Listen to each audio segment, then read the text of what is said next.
There is a ghost passing through our home. For months, telescopes around the world have been tracking a faint moving speck of light against the fixed backdrop of stars.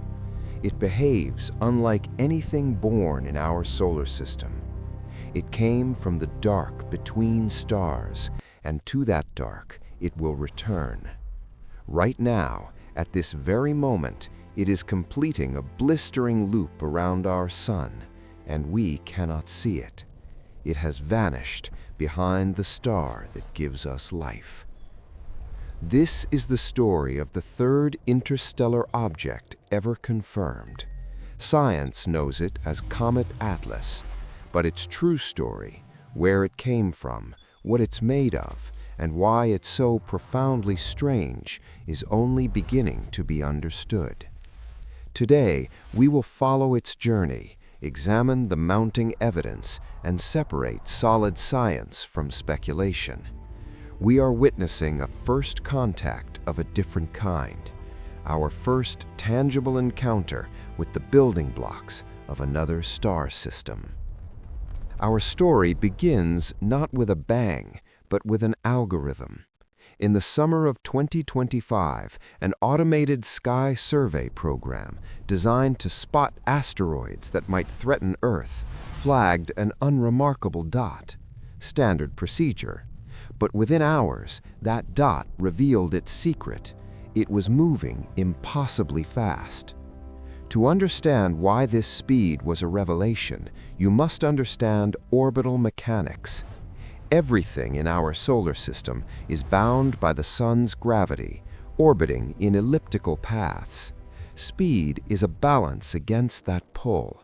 The closer you are, the faster you must go to avoid falling in. But this object, it was already far out, near Jupiter's orbit, yet it was racing inward at nearly 60 kilometers per second. That speed was far beyond the escape velocity for its location. The math painted a clear, stunning picture. This was not an orbit. This was a flyby, a single, graceful, and utterly decisive arc. Astronomers call this a hyperbolic trajectory. It is the signature of an object not from here. It is the fingerprint of an interstellar traveler. It entered our solar system from the galactic void, will swing once around our sun, and will be flung back out, never to return. It was given a formal name that tells this story: 3I, the third interstellar interloper. Atlas, for the telescope that found it.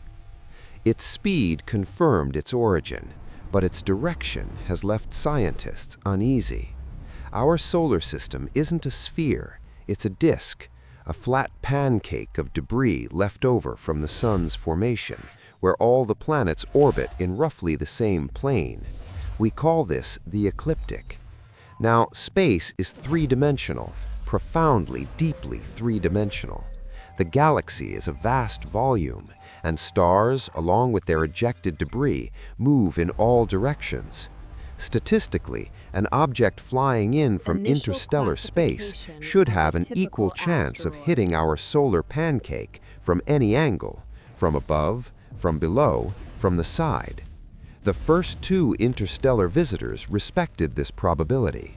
Oumuamua came in steeply from the north, Borisov from another high angle. But Comet Atlas? It did something astonishingly unlikely. It approached almost perfectly within the plane of the ecliptic. Its path is tilted by a mere 3 degrees from the orbits of Earth, Mars, and Jupiter. Imagine throwing darts randomly at a dartboard from all around a room. Most will hit the wall, the floor, the ceiling. 1 or 2 might hit the board's edge.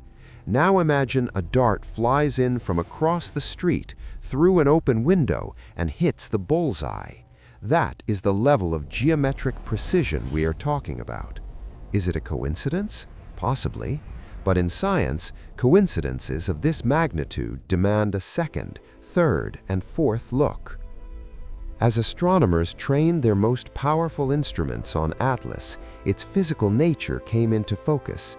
It was active. It was developing a coma, the cloud of gas and dust that defines a comet.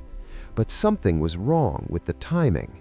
This activity began when Atlas was still incredibly far from the Sun, well beyond the orbit of Jupiter. In the deep freeze of that region, normal comets, our comets, are silent, frozen solid. Their water ice is locked tight. So what was causing Atlas to fizz and vent so far out? The answer came from spectroscopy, splitting its faint light into a chemical rainbow. The dominant signal wasn't from water, it was from carbon dioxide, CO2, dry ice. This changes everything. CO2 sublimates, turns directly from solid to gas at a much lower temperature than water ice. A comet rich in CO2 will wake up from its slumber much earlier in its journey sunward. This was our first major clue that Atlas was built from different materials, under different conditions than the comets we know. But the chemical surprises didn't stop there. As they analyzed the coma's glow, researchers detected the signature of metals, specifically nickel. Yet curiously, the signature of iron, nickel's constant cosmic companion, was absent. This was like finding a fingerprint without a hand. Later, as the comet warmed, iron did appear, suggesting the surface we first saw was somehow altered, perhaps by eons of cosmic radiation during its interstellar journey, hiding a more familiar interior beneath. The weirdness extended to the very nature of the light reflecting from Atlas. Scientists measured its polarization, the direction in which its scattered light waves oscillate. For most solar system comets and asteroids, this falls within a predictable range. Comet Atlas did not. It exhibited the most extreme negative polarization ever recorded. This isn't just a number, it's a profound clue. It tells us that the dust grains in its coma are different. Their size, shape, or composition creates a unique optical signature, unlike the dust in our own celestial backyard. Then there was the tail, or rather the initial lack of a proper one. A comet's iconic tail is formed when the solar wind, the charged particles from the sun, blows the coma's material away. The tail always points away from the sun. In its early stages, Atlas seemed to defy this rule. Observers saw a faint extension, but it pointed toward the sun, not away. The leading theory is that because its CO2-driven activity started so far out, where the solar wind is weak, the gas and dust simply expanded around it, like a cloud, with no strong directional force to sculpt it. It was only as Atlas plunged inward into the stronger solar wind that a classic sun-opposing tail finally formed. Its adolescence, it seems, was as awkward as it was anomalous. Our best opportunity to see Atlas was not from Earth, but through the eyes of our proxies on Mars. In early October 2025, its path took it within a mere 28 million kilometers of Mars, a cosmic stone's throw. Cameras on the Martian surface, like those on the Perseverance rover, turned skyward. Their images show a bright, fuzzy streak against the stars, a historic portrait of an alien visitor taken from an alien world. Orbiters around Mars had a better view, though the highest resolution images we hoped for from some assets remain elusive. Now, Atlas is in hiding.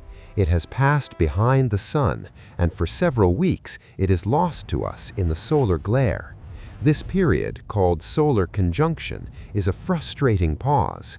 When it reemerges in the dawn sky in late 2025, the world's telescopes will be waiting.